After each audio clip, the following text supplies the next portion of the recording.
Good morning, everyone. This is Dr. Ife, your friend and your brother, your teacher of research. Today, I will be introducing you to research. Research is from the two terms, re and search. Research has to do with the ability to search something again and again. It has to do with profiling solutions to problems. The truth is that there is nothing new under the head. But there are situations whereby you need to solve problems that are unique to your society. You need to solve problems that are unique to your communities. So research gives you the opportunity to check what others have done in a given society to solve certain problems.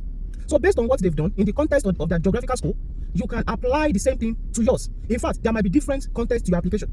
So you can now search what has been done in that given society, let's say Ghana, and see if that same thing can be applied to another society, let's say Nigeria. It might even be across discipline. There is a particular methodology, a particular strategy that is used in educating students in law. You want to check if that same methodology, that same strategy would be effective if you engage it in, let's say, political science or sociology. So research gives you that comparative ability to carry out critical analysis about what is and what can. That is why research is all about pragmatism. Pragmatism is from the Greek word pragma, things done. Research is all about profiling solutions to problems around you.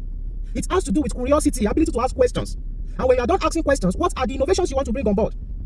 So research has to do with solving problems, pragma. It concerns itself with curiosity, asking questions.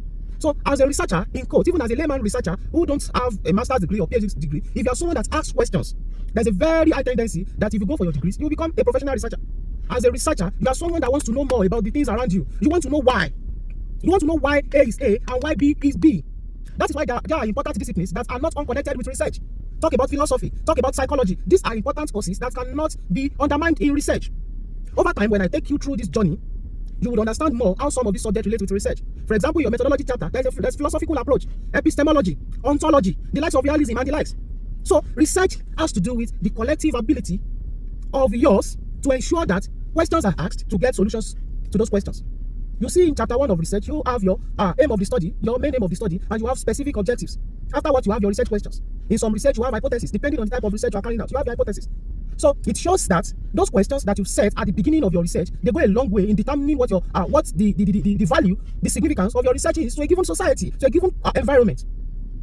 Till when next we see, I am your teacher of research, Dr. Ifeoluwa. Until then, more and more about research comes to you from me. Thank you.